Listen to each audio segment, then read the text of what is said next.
Halo semuanya, kembali lagi dengan gua Anggun, tentunya di podcast Bacotan Anggun. Selamat malam dan gimana kabarnya? Semoga dalam keadaan yang baik-baik aja ya. Eh, Pada malam hari ini, gua pengen curhat nih tentang segala kegelisahan-kegelisahan gua. Jadi, ini adalah sebuah cerita yang klise, sebuah perasaan yang begitu familiar dengan isi cerita yang itu-itu aja. Karena ini gue pernah lewatin dan pasti akan terlewat lagi, akan terus terulang. Kalau ditanya sampai kapan, mungkin sampai prosesnya selesai kali ya. Tapi kalau ditanya lagi prosesnya kapan selesainya, ya nunggu ada goals yang tercapai. Tapi jelas banget setelah goalsnya itu tercapai, akan ada proses baru. Jadi mungkin jawaban yang paling tepat, perasaan-perasaan yang gak asing ini akan terus ada sampai gue mati. Gak apa-apa sih, ini bagian dari hidup. Cukup menyenangkan, tapi nanti, di saat semuanya udah selesai. Kalau sekarang, perasaan ini gak akan pernah menyenangkan untuk gue. Ya, jadi gue lagi iri. Iri banget. Iya, sama seperti iri-iri gue sebelumnya. Dulu, dan dulu lagi.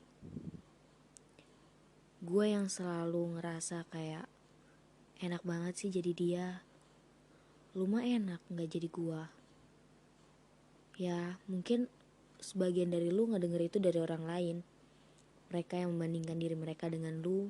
Dan mereka beranggapan bahwa lu lebih beruntung dibanding mereka. Dan gue adalah orang yang selalu iri.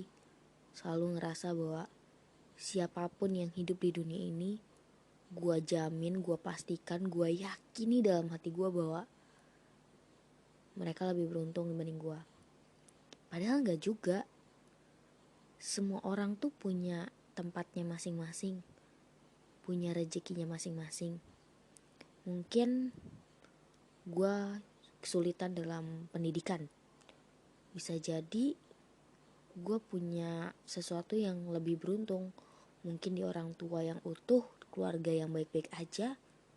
Mungkin ada orang lain yang gak seberuntung gue di bagian itu. Kita semua tuh punya tempat kita untuk menangis. Kita punya celah untuk kita keluhkan. Tapi meskipun gue sadar itu, gue masih tetap iri. Gue iri banget. Gue iri dengan segalanya. Segala yang gue lihat, segala yang gue dengar. Gak bisa di stop. Yang ngalir aja terus sampai kepala ini pusing. Dan nanti gue jamin nih ya, nanti tuh pasti bakal berhenti sendiri sebenarnya. Sampai gue nemuin jawaban bahwa oh iya, ini karena begini nih. Akhirnya gue bangun dari tempat tidur dengan bangga. Tapi suatu saat bakal kayak gini lagi. Bakal down lagi, bakal iri lagi. Gue capek, tapi gue tahu ini bagian dari proses. Tapi nyebelin banget, pengen cepet-cepet selesai. Dan bahkan ya, yang anehnya, gue bahkan udah tahu perasaan-perasaan ini. Feel-nya itu kayak gak asing, terlalu familiar untuk gue. Gue bahkan tahu nanti fase-fasenya itu akan kemana aja. Gue tahu nih ya, setelah gue overthinking, nanti gue nemuin jawabannya. Habis itu gue semangat, sehari, 2 hari, 3 hari, sampai lama-lama gue bosan, gue down lagi, gue mulai iri dan overthinking lagi, nemuin jawaban lagi, ya kayak gitu aja terus. Tapi gue masih tetap gak bisa nemuin jawabannya secara langsung tuh gak bisa. Gue bingung sebenarnya yang gue butuhkan ini jawaban apa. Sebenarnya apa sih jawaban yang gue maksud? Karena kalau ngomongin secara teorinya, gue punya jawabannya gitu. Tentang gue iri dengan sesuatu, tapi gue tahu gue juga punya kelebihan. Gue bisa nyebutin karena gue cukup percaya diri untuk mengenal diri gue sendiri. Tapi ya gitu, perasaan iri gue tuh nggak bisa gue stop gitu aja, kayak 1, 2, 3 stop. Oke, cukup sampai sini, lu jangan ikutin gue lagi. Gak bisa kayak gitu. Gak tahu, capek aja gitu loh. Lu pernah gak sih ngalamin kayak gue, kayak ngerasain enak banget sih jadi mereka? Gak tahu ya, kayak hidupnya lancar jaya aja gitu. Apalagi kalau dilihat dari Instagram, yang lagi makan bareng bestinya, malam mingguan sama pacarnya, atau dibeliin hadiah sama orang tuanya, selfie bareng adik, kakak, dan saudaranya, atau apa lagi? Oh, atau dia sukses di organisasinya, IP-nya bagus, atau yang lebih mengerikan, dia lagi pasang status lagi makan bareng dosen. Aduh, gak ada satupun yang salah dari mereka, tapi ada satu yang salah dari gue. Perspektif gue dalam melihat hal itu. Gue sadar bahwa itu juga prosesnya mereka dan ini prosesnya gue.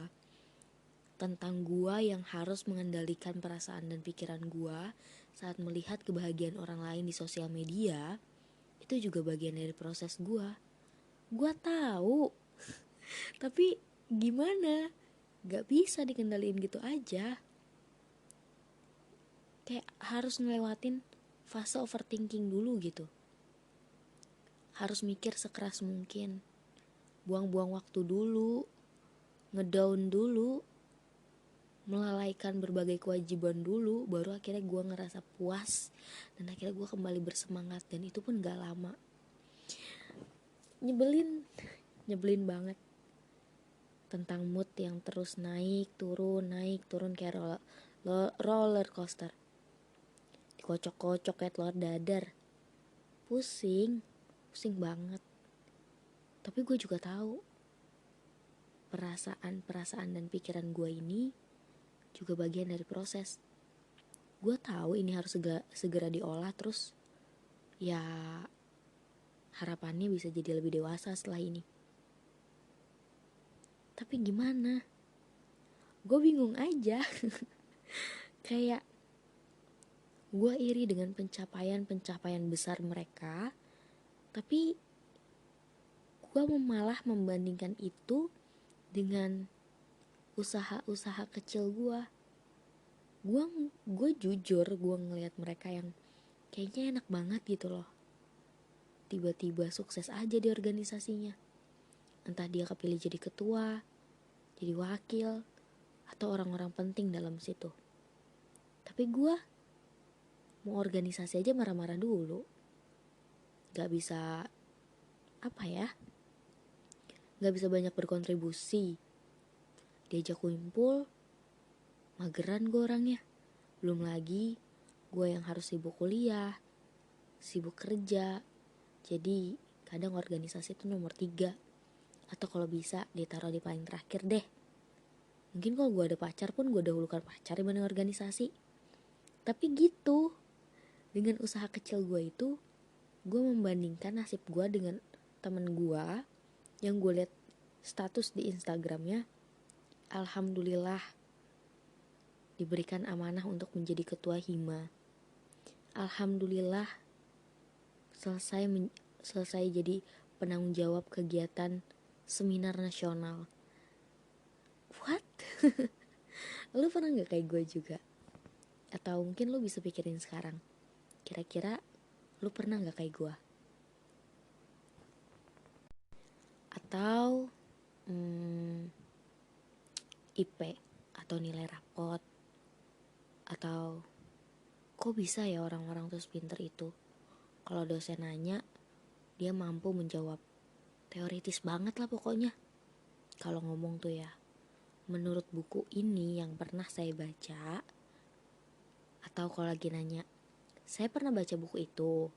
Pertanyaan saya, di dalam buku ini tuh begini-begini. Jadi gimana? Ih, nyebelin banget. Asli, nyebelin banget. Sumpah ya, gue lama-lama jadi kayak orang yang anti orang-orang pintar, tau gak sih? Ya karena gue iri. Kok bisa orang itu pintar? Kok bisa orang itu hebat? Apalagi cewek-cewek cantik. Kalau gue lagi jalan pakai motor, terus gue tuh ngeliat kayak ada cewek cantik, dia pakai celana yang nggak ketat tapi enak dilihat, pakai semacam sweater tapi kok rapih, kerudung segi empat yang cuma dililit-lilit tapi kok cakep ya. Heran aja gitu, kulit mereka glowing. Tapi gue malah ngebandingin tentang pencapaian mereka itu dengan usaha gue yang bener-bener gak kelihatan. Gue yang gak peduli mandi sehari sekali atau sehari 2 kali atau 2 hari sekali. Skincare ya semau gue aja, alasannya gak ada duit. Padahal kalau lagi ada duit juga gue belikan yang lain. Intinya kan mereka yang gue liat cantik itu kan juga memprioritaskan tentang skincare mereka, meskipun mereka punya kebutuhan lain. Mungkin aja mereka pintar ngatur waktu. Salah, ngatur uang. Terus kayak baju mereka rapi, bagus. Gue tuh orangnya malas nyetrika. Gue malas milih-milih baju. Ya apa yang gue lihat pertama kali waktu gue buka lemari, maka baju itulah pemenang undian pada hari itu. Jadi baju itu diberkahi untuk gue pakai. Hahaha. Gak lucu.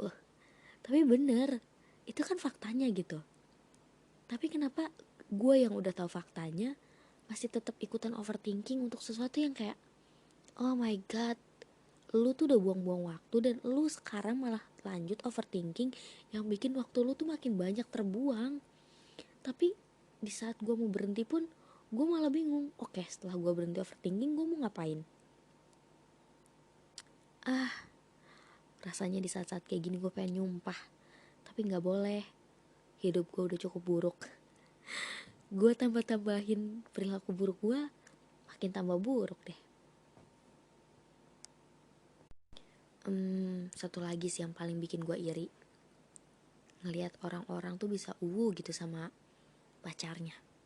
Kayak diantar jemput, dipanggil sayang, kepalanya dielus-elus, tangannya digandeng, ngobrol-ngobrol tentang sesuatu yang menarik, atau cerita hari ini udah ngelakuin apa aja, atau sekedar manja sambil bilang, sayang, aku mau makan, ayo kita beli.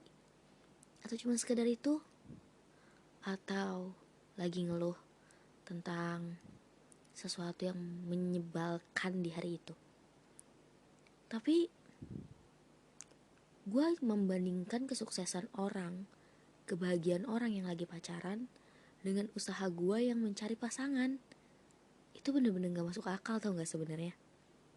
Kayak jujur gue gak pernah pacaran seumur hidup. Ya gimana? Ada laki-laki dekat, gue takut. Serius, jadi kayak gue lari, gue gak mau sama dia. Ya gitulah, pasti kalian juga paham kan perasaan itu. Tapi gue malah tertarik sama laki-laki yang gue bisa jamin dia gak akan mau sama gue. Emang kayaknya hidup gue ini rumit karena guanya sendiri deh. Ya pasti begitu sih. Tapi tetap aja gue tetap iri. Apapun alasan hidup gue yang jadi begini, dan apapun di balik layar yang udah mereka lakuin untuk hidup mereka yang bahagia. Emang orang egois itu ya, banyak mau, banyak alasan. Padahal intinya pikiran-pikiran kayak gini selalu menghantui kita.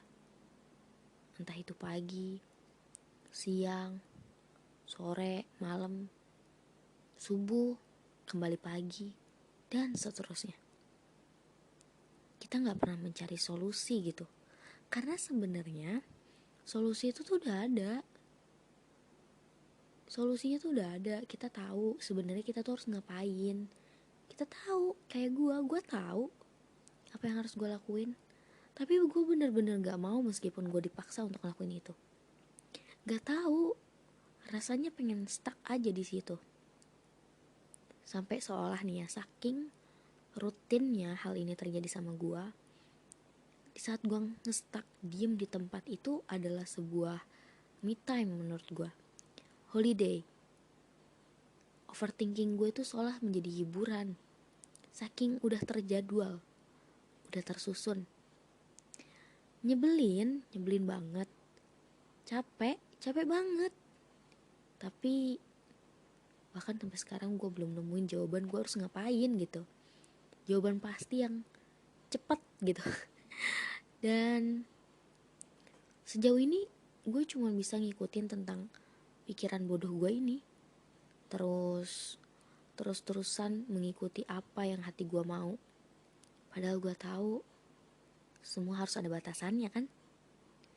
Gue yang membuang waktu begitu banyak, berjam-jam, berhari-hari, mungkin ada seminggu 2 minggu hanya untuk memikirkan tentang kok bisa sih orang senyumnya selebar itu, kok bisa sih mereka sebahagia itu, kok bisa sih dia mencintai orang yang mencintai dia juga, kok bisa ya, kok bisa sih. Cuman itu yang ada di kepala gue. Gimana? Lu pernah ngalamin apa yang gue alamin? Atau jangan-jangan lu juga lagi ngerasain apa yang gue rasain? Atau lu udah paham dengan apa yang terjadi dengan otak gue? Lu udah nemuin gambaran tentang seribet apa sih gue? Se-overthinking apa sih gue? Tapi ya udahlah. Intinya begitu. Buat kalian yang lagi ngalamin hal yang sama kayak gue, semangat. Mungkin overthinking lu akan kembali. Mungkin sakit kepala lu akan kembali. Dan embel-embel teman-temannya itu. Rasa iri dengki, rasa marah, rasa kecewa dengan diri sendiri. Maunya murung aja. Itu akan datang lagi. Gue pasti. Gue yakin banget. Tapi mungkin di sini kita sama-sama belajar. Siapa tahu di saat lo yang lagi kayak gitu, lo boleh ngikutin suasana hati lo. Tapi jangan lupa dibatasin ya. Kayaknya nih gue juga pernah deh ngomongin hal ini di podcast gue, entah di Spotify atau di YouTube. Tapi pada intinya, ayo, gue lagi mau nyoba, dan lu juga harus coba. Di saat kita lagi overthinking, boleh kok, gak salah, normal. Gak ada yang buruk tentang itu sebenarnya. Anggap aja itu me time lu. Tapi jangan lupa dikasih batasan. Setelah itu lanjutkan target selanjutnya. Jadi nanti meskipun lu bakal iri lagi, meskipun lu bakal kecewa lagi, meskipun lu bakal marah lagi, lu bakal sedih lagi, gak masalah. Tapi nanti iri dengki lu udah gak dengan orang yang sama. Masa iya lu terus-terusan iri dengan dia yang jago bicara? Nanti kalau misalnya lu udah overthinking lagi, lu udah bisa bicara banyak. Tapi yang buat lu iri adalah mungkin cara dia memimpin. Nanti selanjutnya lu udah gak iri lagi, karena lu udah bisa. Yuk, meskipun overthinking, meskipun banyak kekurangan, meskipun dalam proses belajar yang masih sangat standar, ayo sama-sama kita upgrade diri kita. Kita rubah pelan-pelan. Gak perlu secepat orang-orang, gak perlu sehebat orang-orang. Cukup menjadi lu yang baik aja.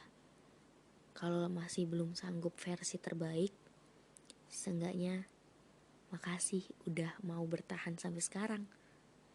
Makasih, lu masih mau nanggepin diri lu yang super aneh dengan overthinking yang berlebihan, yang kadang cukup mengganggu.